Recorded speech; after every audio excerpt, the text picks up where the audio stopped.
अऊज़ु बिल्लाहि मिनश्शैतानिर्रजीम बिस्मिल्लाहिर्रहमानिर्रहीम अल्हम्दुलिल्लाहि रब्बिल आलमीन वस्सलातु वस्सलामु अला अशरफिल अंबियाइ वल मुरसलीन मुहम्मदिन व आलिहि त्वय्यिबीन अत्ताहिरीन। बरदरान सामीन व नाज़रीन, हमारी गुफ्तगू तरबियत औलाद के सिलसिले में चल रही थी। तरबियत औलाद की अहमियत से कोई इनकार नहीं कर सकता, खुसूसन इस टेक्नोलॉजी के दौर में, इस मादियत परस्त दौर में तरबियत की अहमियत और बढ़ गई है। आज टेक्नोलॉजी की वजह से मुसलमानों के लिए, इंसानों के लिए जो आसानियाँ पैदा हुई हैं, एक दूसरे के करीब हो गए हैं, तो साथ साथ मुश्किलात में भी इजाफा हो गया है। आजकल बच्चों के हाथ में मोबाइल, इंटरनेट, कंप्यूटर या दूसरी चीज़ों के ज़रिए टेक्नोलॉजी तक उनकी रसाई हो गई है। तो जिस तरह तालीम, तबलीग या एक दूसरे के साथ राबिते में आसानी पैदा हो गई है, साथ साथ उनके इन्हिराफ और ख़राबी होने के चांस बढ़ गए हैं।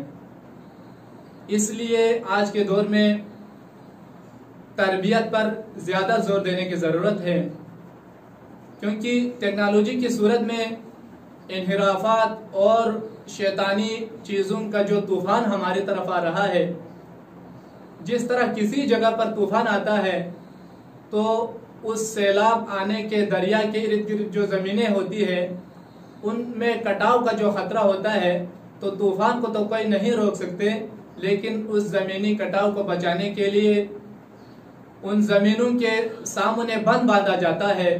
तो इसी तरह हमारे बच्चों और नौजवानों के जहन को बहा कर ले जाने के लिए जो तूफ़ान आ रहा है, उस तूफ़ान को भी अगर हम नहीं रोक सकते तो कम से कम हम उसके सामने बंद बांध सकते हैं। वो बंद है तरबियत। हम तरबियत की सूरत में उस तूफ़ान को रोक सकते हैं। उस तूफ़ान के असर से हमारे बच्चों और नौजवानों के जहनों को हम बचा सकते हैं। तो तरबियत के बहुत से अवामिल हैं। उन अवामिल में से सबसे अहम तरीन आमिल जो है उसरा है, ख़ानदान है। ख़ानदान का तरबियत में बड़ा असर होता है। ख़ानदान ही तरबियत की इब्तिदा है, और ख़ानदान में से बाप की जिम्मेदारियां अलग होती है और वालिदा की जिम्मेदारियां अलग होती है। तो हम आज वालिद की चंद जिम्मेदारियां बयान करके आप लोगों की ज़हमत को तमाम करेंगे। उन जिम्मेदारियों में से एक जिम्मेदारी ये है कि वालिद की जिम्मेदारी ये है कि वो बच्चों को घर में एक पुरसुकून माहौल दे दे, ऐसा माहौल दे दे कि वो उसमें पुरसुकून तरीके से रहे, किसी इज़्तिराब और ज़हनी परेशानी और कश्मकश और तरद्दुद से दूर रहे। क्योंकि जो बच्चा घर में आइली ज़िंदगी में तरद्दुद और इज़्तिराब की हालत में रहते हैं, वो अक़ली तौर पर भी उसके लिए मुश्किलात पैदा हो जाते हैं, और बाद में वो परेशान, दुनिया के मुख्तलिफ जराइम का वो इर्तिकाब करता है वो बच्चा। इसलिए बाज़ मुरब्बीन और मुहक्किकीन कहते हैं कि जेलों में मौजूद जराइम पेशा अफराद के हम तारीख़ पढ़ें और उनकी फहरिस्त बनाएं। स्कूलों में जाएं और जो लोग नाकाम होते हैं, पढ़ाई के लिए में फेल हो जाते हैं, उनकी फहरिस्त बनाएं। ज़हनी अमराज के हस्पतालों में जाएं और उन मरीजों की फहरिस्त बनाएं। फहरिस्त बनाने के बाद उनकी ख़ानदानी ज़िंदगी का मुताला करें, तो उसका नतीजा यह आता है कि उनमें से अगलब लोग ऐसे थे कि वो अपने ख़ानदान में जो है उनको पुरसुकून माहौल नहीं मिला था, बल्कि वो इज़्तिराब के हालत में रहते थे। उसके नतीजे में वो इन बड़े बड़े जराइम के मुर्तकिब हुए। तो एक पुरसुकून माहौल देना बाप की जिम्मेदारी है। दूसरी जिम्मेदारी ये है, बल्कि कुछ लोग कहते हैं कि अगर वो उसको पुरसुकून माहौल दे दें तो बाप की वफात के बाद भी वो पुरसुकून रहता है, जिसके लिए कहते हैं कि आखिरी जंग के बाद, जंग अजीम के बाद लंदन में या दूसरी जगहों में जो बच्चे हिजरत कर गए, जो अगवा हो गए या दूसरी सूरतों में असबाब की वजह से वो मुहाजिर बन गए, तो उनकी ज़िंदगी का मुताला किया गया। तो जिन बच्चों को अपने घर में जब होते थे उनको पुरसुकून माहौल मिला था, वो इस हिजरत की जिंदगी को भी बड़े पुरसुकून अंदाज में उसके साथ मुवाजहत और मुकाबला कर रहे थे। लेकिन जिनको पुरसुकून माहौल नहीं मिला था, वो उनके लिए इस हिजरत की जिंदगी बड़ी मुश्किल महसूस हो रही थी। तो कहने का मतलब ये है कि एक जिम्मेदारी ये है कि इनको अपने घर में, खानदान में पुरसुकून माहौल दे दे। दूसरी जिम्मेदारी ये है कि घर में उनके साथ मोहब्बत और प्यार और मोहब्बत के साथ पेश आए। बच्चों के साथ हमेशा प्यार और मोहब्बत के साथ पेश आए। अगरचे उनके उम्र के मुताबिक, उम्र के लिहाज से बड़े होने के बाद थोड़ा रुअब डालने की या थोड़ा डांटने की जरूरत है, लेकिन इस हद तक नहीं कि उनकी शख्सियत खत्म हो जाए। खुसूसन 7 साल से कम वाले बच्चों के लिए तो मोहब्बत ही मोहब्बत की जरूरत है, उससे ज्यादा किसी चीज की जरूरत नहीं है। मामूली भी शिद्दत भी उनकी जिंदगी और उनकी तालीमी जिंदगी, तरबियत की जिंदगी के लिए मुज़िर है। इस्लाम ने भी मोहब्बत की बहुत बड़ी अहमियत बयान की है। अगरचे आप बड़े डॉक्टर हो, आप प्रोफेसर हो, आप हुज्जतुल इस्लाम हो, लेकिन बच्चे के सामने आप न डॉक्टर है, न प्रोफेसर है, न कुछ और है, बल्कि आप बच्चे के सामने बच्चे का बाप है, आपको बाप बनकर पेश आना होगा। इसीलिए पैगंबर खुदा सल्लल्लाहु अलैहि वसल्लम ने फरमाया कि बच्चों के सामने बच्चा बन के रहो। यानी जब बच्चे हैं, आप जब बच्चे के साथ तामुल करते हैं तो उसके साथ बच्चे बनकर उसके साथ तामुल करो। ऐसे उसके साथ तामुल मत करो कि आप किसी बड़े आदमी के साथ, किसी आकिल शख्सियत के साथ आप मुवाजहत कर रहे हैं। यही मसला बनते हैं कि हम बच्चों के साथ वही मुआमला करते हैं जो बड़ों के साथ करते हैं। जब बच्चे से कोई गलती हो जाती है तो हमें ऐसा महसूस होता है कि किसी संजीदा बड़ी शख्सियत से गलती हो गई है, किसी डॉक्टर से गलती हो गई है, किसी लेक्चरर से गलती हो गई है। हमें ये सोचना होगा ये बच्चा है और बच्चों से गलती हो जाती है। तो उनकी गलतियों और लग़ज़िशों को दूर करने के कुछ अपने अंदाज होते हैं। उस बच्चे की ज़हनियत और उसकी उम्र के हिसाब से उन उसूलों और क़वानीन का लिहाज रखते हुए उनके लग़ज़िशों और गलतियों को दूर करने की ज़रूरत है। उलमा कहते हैं इसीलिए खुसूसन 3 साल से कम वाले बच्चे तो हमारी बातों को, हमारी संजीदा दलीलों वाली, इस्तिलाल वाली बातों को तो समझते नहीं है, बल्कि वो सिर्फ हमारे किरदार को देखकर वो तरबियत करते हैं कि हम जो करते हैं उसको देख के वो तरबियत हासिल करते हैं। उनके अलावा हम जो समझाते हैं उनको कुछ समझ में नहीं आ जाती। तो घर में प्यार और मोहब्बत की जरूरत है। इसीलिए क्योंकि हम रसूल खुदा सल्लल्लाहु अलैहि वसल्लम से बड़े तो नहीं है। रसूल खुदा सल्लल्लाहु अलैहि वसल्लम बच्चों के साथ बड़े प्यार और मोहब्बत के साथ पेश आते थे। इमाम हसन और हुसैन अलैहिस्सलाम के लिए आप ऊंट बन जाते थे। रसूल खुदा से तो हम बड़े नहीं हैं, हम जितने भी बड़े ओहदे के मनसब के आदमी हो, लेकिन रसूल खुदा सल्लल्लाहु अलैहि वसल्लम से हम बड़े नहीं हैं। तो उनकी जिंदगी हमारे लिए नमूने अमल है। तो हमें बच्चों के साथ प्यार और मोहब्बत के साथ जिंदगी गुजारने की जरूरत है। इसीलिए रसूल खुदा सल्लल्लाहु अलैहि वसल्लम जब हसन और हुसैन के साथ ज्यादा मोहब्बत के साथ पेश आ रहे थे तो हाबिस बिन अक़रा आ गए और उन्होंने कहा, या रसूलुल्लाह आप क्या कर रहे हो? मेरे तो 10 बच्चे हैं, मैंने आज तक किसी एक के लिए मैंने बोसा नहीं लगाया है। तो उस वक़्त रसूल खुदा सल्लल्लाहु अलैहि वसल्लम ने फरमाया, तो फिर मेरे लिए कोई परवाह नहीं है, अगर अल्लाह ताला अपनी रहमत तुम्हारे ऊपर से उठा ले तो मेरे लिए कोई परवाह नहीं है। तो अजीज़ान गिरामी, बच्चों से मोहब्बत करना इंसान की बुज़दिली नहीं है, उसकी कमी नहीं है, बल्कि ये अल्लाह की तरफ से अपने बच्चों से मोहब्बत करना ये अल्लाह की तरफ से एक नियामत है। और अगर इंसान के अंदर ऐसी मोहब्बत हो कि वो अपने बच्चों के अलावा दूसरों के बच्चों के साथ मोहब्बत करता हो तो ये अल्लाह की तरफ से एक और इजाफी नियामत है। इसमें शर्मिंदगी महसूस नहीं करनी चाहिए, बल्कि खुदा से दुआ करना चाहिए कि बारे इलाहा इस नियामत को मुझसे छीन न ले। इसका शुक्र अदा करना चाहिए ताकि अल्लाह इस नियामत में और इजाफा करे। कुछ लोग ऐसे होते हैं कि वो अपने बच्चों से थोड़े मोहब्बत करते हैं, लेकिन दूसरों के बच्चों से उनके लिए उनके जहनों में एक हसासियत मौजूद होती है। कुछ लोग ऐसे होते हैं कि चाहे अपने बच्चे हो चाहे दूसरों के बच्चे हो, उनके लिए बच्चों के सामने है कुछ हसासियत होती है कि बच्चों से नफरत करते हैं। ये अच्छी सिफत नहीं है, बल्कि ये बुरी सिफत है। हो सके तो दूसरों के बच्चों के साथ भी मोहब्बत के साथ पेश आना चाहिए। कम अज कम अपने बच्चों से प्यार और मोहब्बत के साथ जिंदगी गुजारनी चाहिए, ताकि बच्चे पुरसुकून जिंदगी गुजार कर बाद में बड़े बड़े दीनदार और मुतदय्यन बच्चे बन जाएं।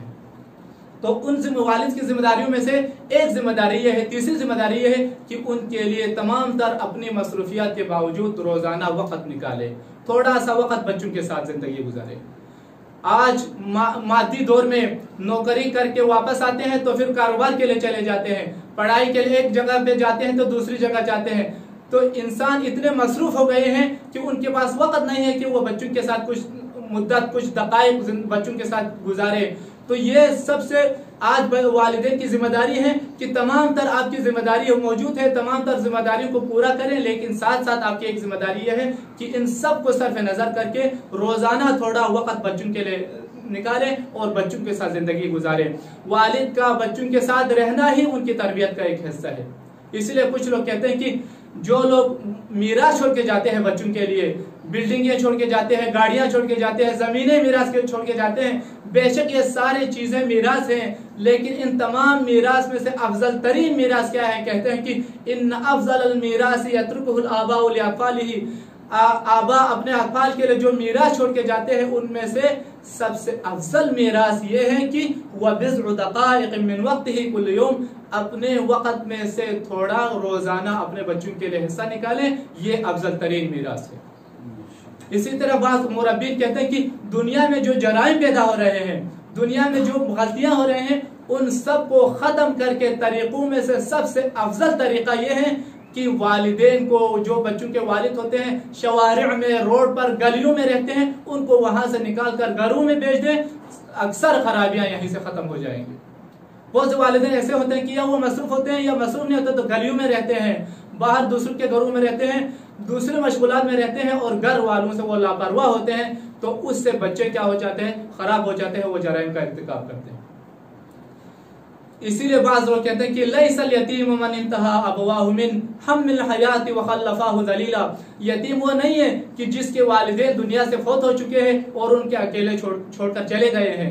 इन्नल यतीम हुवल्लज़ी तलक़ा लहू उम्मन तख़ल्लत औ अबन मशगूला, हकीकी यतीम वो है उसको या ऐसी माँ मिल गई है कि जो हमेशा खलवत में रहती है, बच्चों को टाइम नहीं देती, या ऐसा बाप मिले है जो हमेशा मसरूफ रहता है। हकीकी यतीम वो बच्चे कि जिनके वालिदैन के पास उनके लिए वक़्त नहीं है। तो चौथी जिम्मेदारी वालिद की जिम्मेदारी ये है कि मुराक़बत करें, बच्चों के साथ बच्चों की मुराक़बत करते रहें, गैर महसूस तरीके से उनके किरदार और अमल की मुराक़बत करते रहें ताकि वो लग़ज़िश न खाएं। और फिर जब उनसे कोई गलती नजर आए, उनकी गलती नजर आए, तो डायरेक्ट न डांटें, बल्कि एक उमूमी बात करें घर में कि कुछ लोग ऐसे कर रहे हैं, या अगर हो सके तो कुछ लोग भी न कहें कि ये करना गलत है, ये चीज इस्लाम में सही नहीं है, ये चीज सही है। इस अंदाज से बच्चों की तरबियत करें। फिर अगर वो उस पर असर नहीं हुए तो फिर उमूमी बात करें, अगर उसका भी असर नहीं हुआ तो फिर डायरेक्ट बच्चे से सिर्रन और उसको अकेले में उससे बात करें। अगर इसका भी असर नहीं हुआ तो उससे थोड़ा इराज करें, अपनी मोहब्बत में उससे कमी करें, नाराजगी का इजहार करें। इस हिसाब से उन उसूलों के तरीके से बच्चों की तरबियत करें। ना सिर्फ इंसान जो है इब्तिदा से लेकर आखिर तक डांट के जरिए बच्चों की तरबियत करना चाहें तो बेशक आज आपकी बात मान लें और आप जो कहते हैं उस पर अमल करें। बच्चे थोड़े जो चीजें दर्स है, स्कूल के काम है, वो करें, याद करें, लेकिन बाद में वो बच्चा खराबी से नहीं बच सकेगा। तो उनकी मुराक़बत की जरूरत है। क्यों? क्योंकि वो बच्चा आपकी तर्जुमानी करता है। अगर उसे कोई गलती हो जाए तो वो उस गलती की निस्बत आपकी तरफ हो जाएगी। इसलिए इमाम ज़ैनुल आबिदीन अलैहिस्सलातु वस्सलाम फरमाते हैं कि व अम्मा हक़ वलदिका व अम्मा, लेकिन आपके बच्चे की जो हक है, बच्चे का हक है, फ़तअलम, जान ले, अन्नहु मिनका, वो आप ही से है, व मुज़ाफ़ुन इलैका फ़िद दुनिया बिख़ैरिही व शर्रिही, इस दुनिया में उसके जो शर होते हैं या खैर होते हैं, जो अच्छा काम करता है, जो बुरा काम करता है, वो उसकी निस्बत आपकी तरफ दी जाएगी। तो बच्चा आपकी तर्जुमानी करता है तो कम से कम अगर बच्चे के लिए ना करें तो अपने आप को बचाने के लिए बच्चे की मुराक़बत करते रहें और उसको गुनाहों और लाज़िमों से बचाते रहें। इसलिए कुरान में है ना कि हज़रत मरियम अलैहिस्सलाम जब उन्होंने बच्चा जाना और ज़ाहिरन उनकी कोई शादी नहीं हुई थी तो लोगों ने क्या कहा, या उख्त हारून मा काना अबूकी इम्रअ सूइन व मा कानत उम्मुकी बग़िया, ये ए हारून की बहन आपको क्या हो गई है, न आपका बाप कोई बुरा आदमी था, न आपकी माँ कोई गलत औरत थी। तो इससे मालूम होता है कि कोई बच्चा या कोई शख्स जो है खराबी करता है तो उसकी निस्बत उनके वालिदैन की तरफ दी जाती है।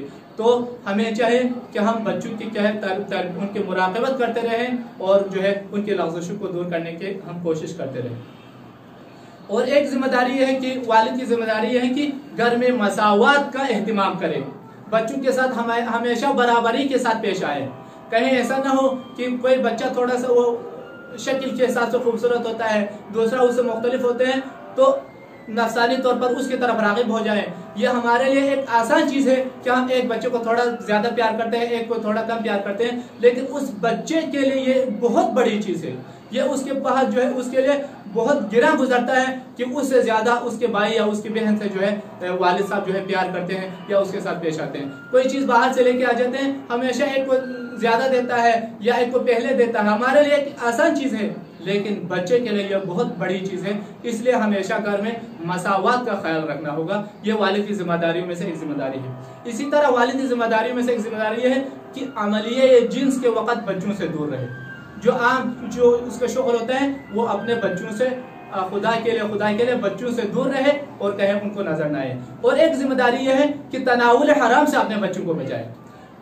जो मिले चाहे हराम हो चाहे हलाल हो, बच्चे की मोहब्बत में, घर वालों की मोहब्बत में हर चीज़ उनको न खिलाएं, बल्कि इस चीज़ का हमेशा ख्याल रखें कि मैं जो कुछ कमा रहा हूँ वो हलाल है या हराम है। और ये हमेशा ये कोशिश करें कि बच्चे को हलाल ही खिलाए, वरना अगर आप बच्चे को हराम खिलाएंगे, हम बच्चे को हराम खिलाएंगे तो तरबियत के दूसरे तमाम उसूलों पर चाहे हम अमल करें, लेकिन अगर हम हराम खिलाएंगे तो उसका कोई असर नहीं होगा, बल्कि उसका उल्टा नतीजा पेश आएगा। इसलिए ज़रूरी है कि हमें जो है बच्चों को कोशिश करके हमेशा हलाल खिलाने की ज़रूरत है।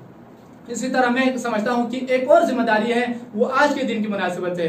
वो जिम्मेदारी ये है कि हमेशा बच्चों को ये सिखाएं कि जालिम से नफरत करें और मजलूमों की हिमायत करें।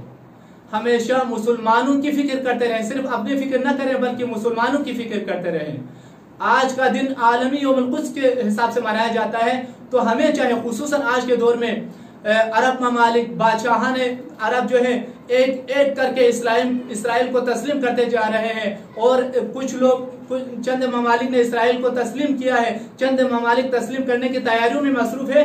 तो इस दौर में और हमारे मुल्क में भी अवाम के जहन में यह बावर कराने की कोशिश की जा रही है कि इसराइल को तस्लीम करना चाहिए और मसले फ़लस्तीन को भूल देना चाहे, तो इससे हमारी गुर्बत में कमी आ जाएगी, हमारे मुल्क में तरक्की होगा। तो ये बावर कराने की कोशिश की जा रही है और मसले फ़लस्तीन हमारे बच्चों के जहनों से गायब करने की कोशिश की जा रही है। तो हमें चाहिए कि हम तरबियत के तमाम जो हम बच्चों को तरबियत देते हैं उनमें से एक तरबियत दे दें कि बच्चों के जहन में हमेशा ये डालते रहें कि इसराइल एक नाजायज रियासत है, मुसलमानों की सरजमीन से भगा कर जुल्मन गज़बन निकाल कर एक नाजायज यहूदी रियासत बनाई गई है, जिसका खत्म होना जरूरी है। और ये मुसलमानों का इंसानी और अखलाकी हक है कि मुसलमान दूसरा वहीं पर बच जाए और इसराइल की नाजायज रियासत खत्म हो जाए। और आखिर में मैं जो समझता हूँ कि वालिदैन की जो जिम्मेदारी है, खुसूसन वालिद की जिम्मेदारी, इन तमाम तर उसूलों पर अमल करने के साथ साथ खुदावंद आलम से दुआ करते रहें कि बारे खुदाया हमारे बच्चे दुनिया के लाज़िशों शैतानी वसवसों से बचते रहे। खुदाया हमारे बच्चों के दिल में आपकी मोहब्बत हो, आपके औलिया की मोहब्बत हो। इसीलिए मैं नहीं कहता हूँ कि इमाम ज़ैनुल आबिदीन अलैहिस्सलाम की सीरत है, आप हमेशा अपने बच्चों के हक में दुआ करते थे और दुआ ये फरमाते थे वजअलहुम अबरारन अत्किया, बारे इलाहा इनको नेक बना दे और मुत्तकी बना दे, बुसरा उन सामिईन सुनने वाले और देखने वाले बनाए, बाबसीरत बच्चे बनाए, लका वली औलिया का मुहिब्बीन आपसे और आपके औलिया से मोहब्बत करने वाले इनको बनाए, वली जमीअ अअदाई का मुआनिदीन व मुबग़िदीन और आपके तमाम दुश्मनों से बुग़्ज़ रखने वाले और दुश्मनी करने वाले बनाए। तो हमें भी हमेशा इन तमाम उसूलों पर अमल करने के साथ साथ खुदा से ये दुआ करने की ज़रूरत है कि बारे इलाहा हमारे बच्चों को नेक और सालिह बच्चे बनाए। वस्सलामु अलैकुम व रहमतुल्लाह।